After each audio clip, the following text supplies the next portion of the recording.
Hello，大家好，这一期我们来看锤石的一个出装符文搭配，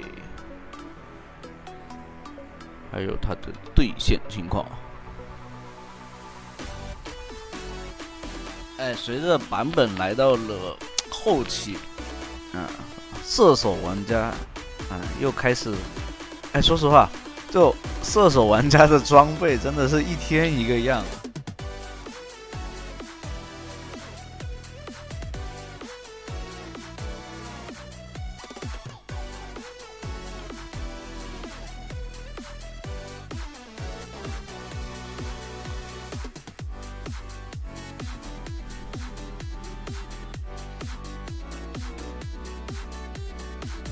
像如果对面是两个近战，对吧？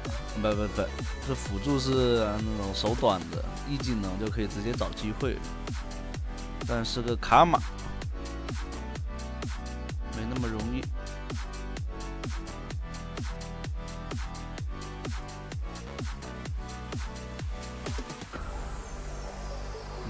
这里的话直接拿到一血。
像前期两个都是后期的射手啊，所以像卡莎算比薇恩会提早一些吧启动，但薇恩是真的还是有点得看装备，起码都得2件套。卡莎第一件做出来多多少少有点输出，而且我看现在的卡莎喜欢第一件直接就做那个叫什么破败了。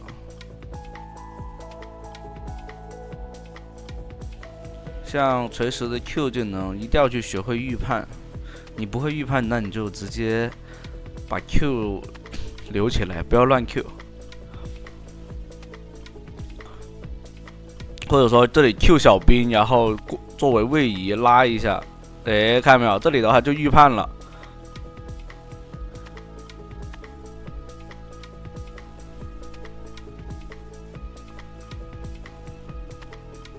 一个 Q 命中了。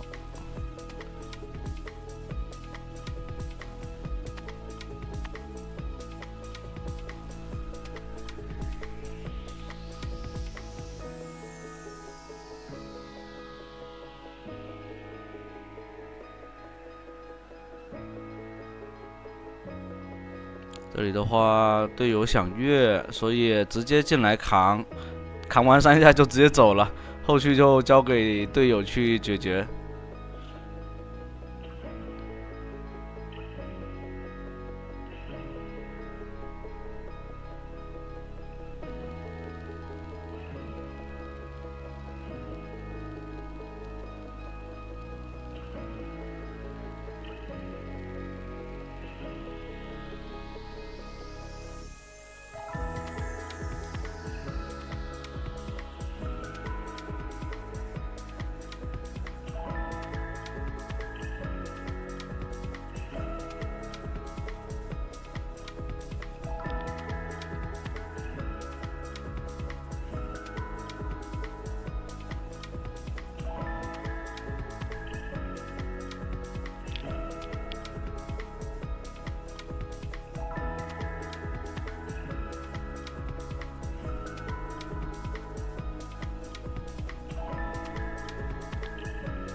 感觉锤石这时候是吧？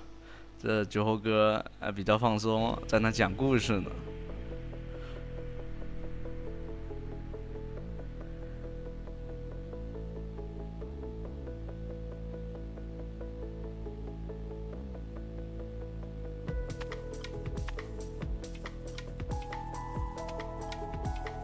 哎，一个 Q 闪，这个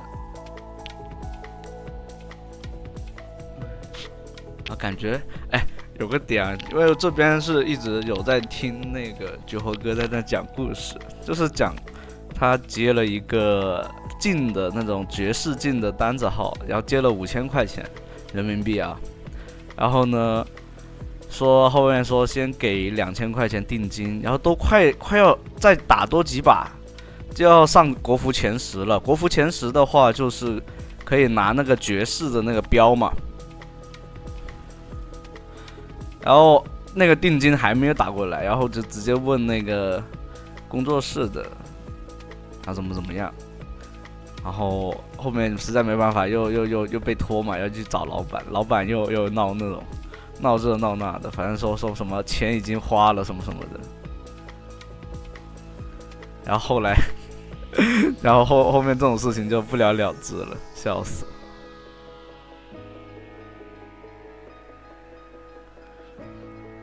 确实啊，因为这种打单子号是吧？帮你打了，你就要给钱。然后后面酒后哥就直接选择不打了。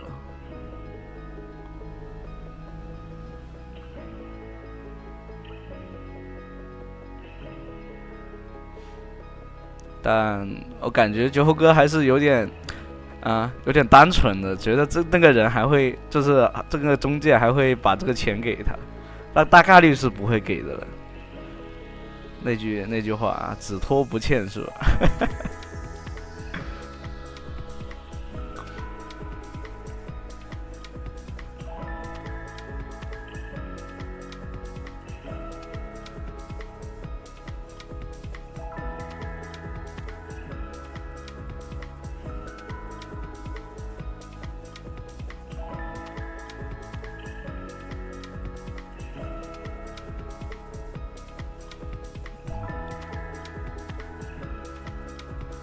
不过确实有个点就是这个绝活哥，首先有点傻愣愣的，关键是就是肯定是什么都得先定金到手，对吧？再说打号什么什么的。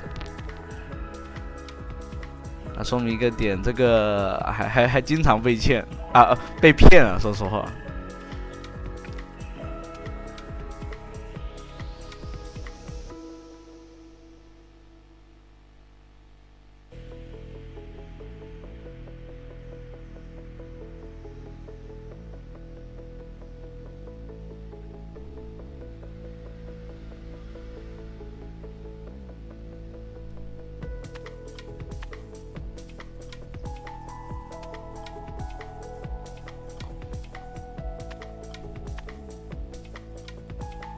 像这里的话，你可以看到，就利用 Q 技能去做一个位移啊，然后贴近对方。反正 E 技能的利用就是保队友的话，肯定正向 E， 对吧？如果要去开团的话，就反向 E 就可以了。推推棒再勾一个，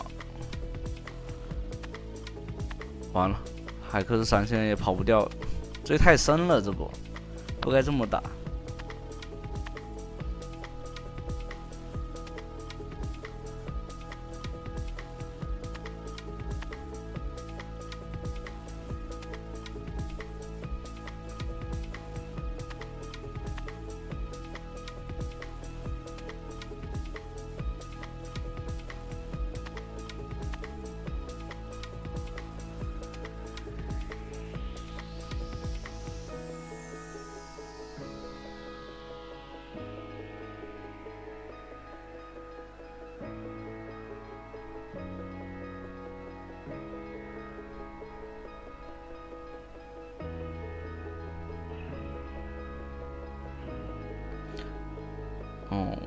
直接过来，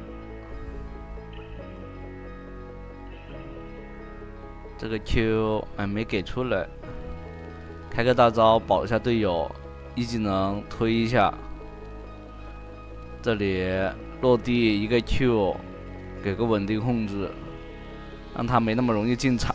这石头人又空大，太抽象了呀。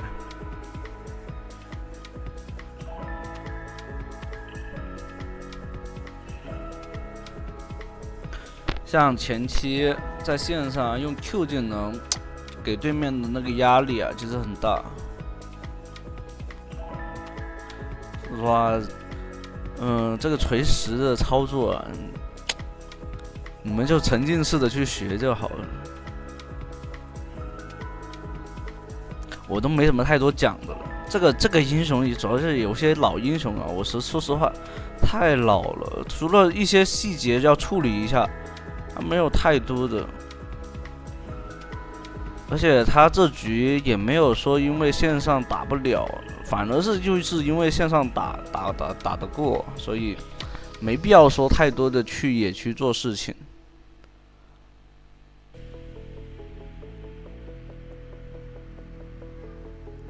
反正 Q 技能对于锤石来说，就是可以拿来当做那个位移来利用的。过来以后给个大招啊，给对面一个控制。对面如果想来补输出，就必须得吃这个控制。那对面维恩啊，没人切他，有个很好的一个输出位置。那现在是有了。瑞文持续战斗能力很强，自从他的大招加强以后。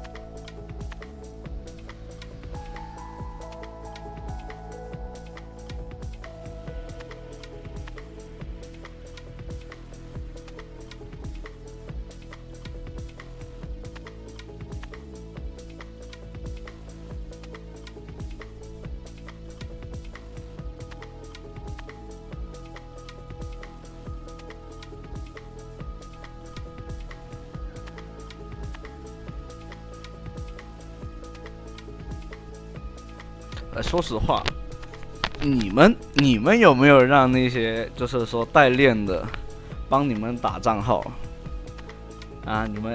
我感觉看我视频的应该没几个吧，因为毕竟都要学技术了，是吧？而且想来学一些就是大神们的操作，是吧？应该不会说想要去让别人代练。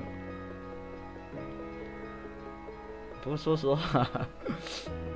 主要现在英雄联盟它上分这个机制啊，对于高手来说，上分上的确实太容易了。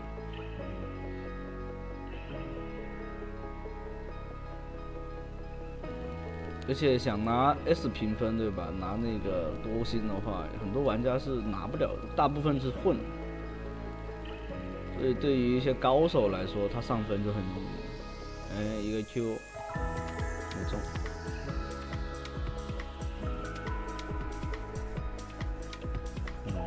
开大，把对方拉开，有移速加成。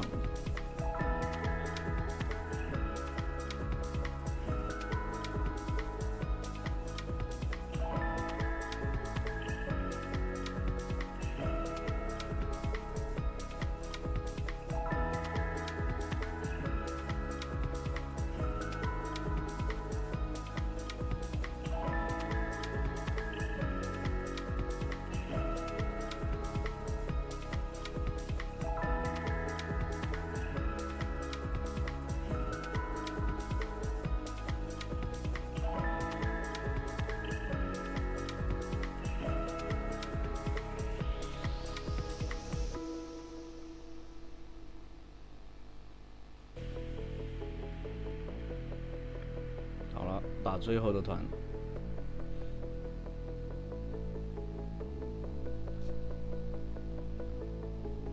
我队友好像状态已经不是很好了，给个灯笼让队友回来。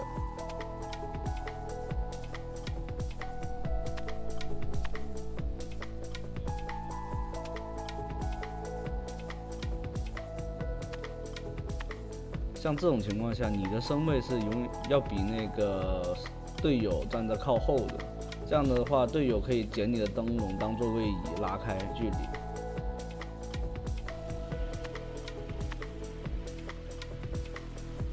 能拉扯不怕。他这里面是做了骑士之势的，可以留下来一个推棒接钩，还能留。他的 Q 的命中率还是蛮高的，就关键时刻。如果说像平时找机会那种命中率不高是很正常的，因为能中就是大赚了，你知道吧？那行，游戏结束，第一局就到这了，后面还有一局，欢迎大家记得往下去看。